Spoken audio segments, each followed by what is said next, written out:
Albert Einstein's theory of special relativity contains the mass-energy equivalence E is equal to mc squared that expresses the fact that mass and energy are the same physical entity and can be changed into each other. In the equation, the increased relativistic mass of a body times the speed of light squared is equal to the kinetic energy of that body. This relationship between mass and energy stemmed from Einstein's theory of special relativity, which was at the time a radical new way to relate the motions of objects in the universe. The ideas that led to this famous equation were published in his paper called Does the Inertia of a Body Depend Upon Its Energy Content in 1905. Although the equation seems extremely simple, it dives into something profound about nature, that energy and mass are not only mathematically related, but that they are different ways to measure the same thing. Before this postulate was established, scientists define energy as what allows objects and fields to interact or move in some way. For example, kinetic energy is associated with movement, thermal energy with heating, and electromagnetic fields contain energy transmitted as waves. All these types of energy could be transformed from one to another, and no matter the form, it could never be created nor destroyed.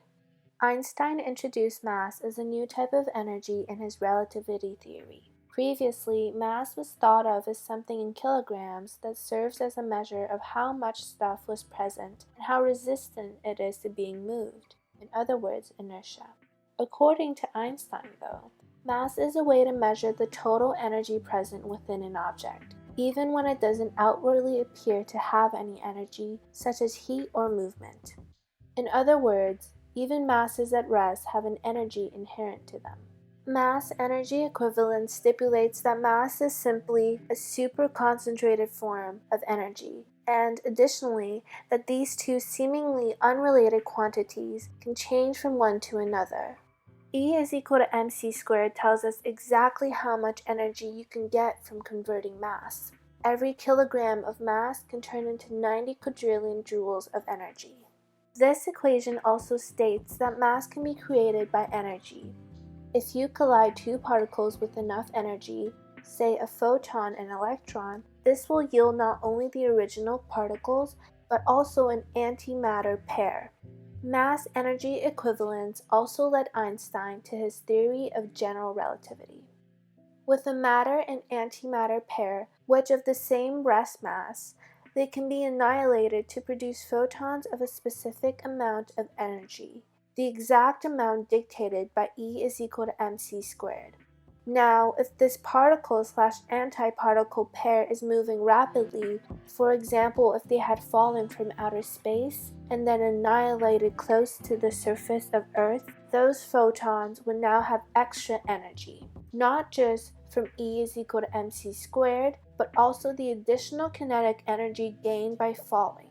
Newton's theory on gravity has no way to account for this, but in Einstein's general relativity, the curvature of space means that falling into a gravitational field makes you gain energy, and climbing out of it makes you lose energy.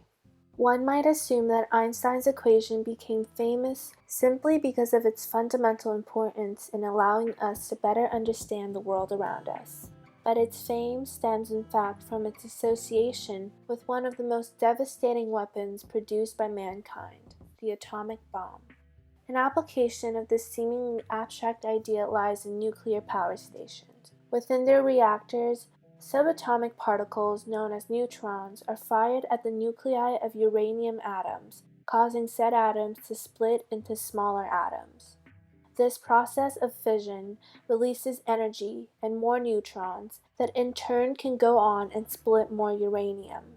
Precisely measuring all of the particles before and after the process would yield the fact that the total mass of the latter would be slightly smaller than the former. This missing mass, known as mass defect, has been converted into energy, and this energy can be quantified using Einstein's equation of mass-energy equivalence. Despite this discrepancy in mass being extremely small, an enormous amount of energy is being released, and we can understand why thanks to E is equal to mc squared. The speed of light is a huge number by itself, 186,000 miles per second to be precise, and its square is therefore enormous. There's a lot of energy condensed into matter. However, to release that energy isn't easy. Although nuclear fission releases a tiny bit of an atom's mass, most of it still remains in the form of protons, neutrons, and electrons.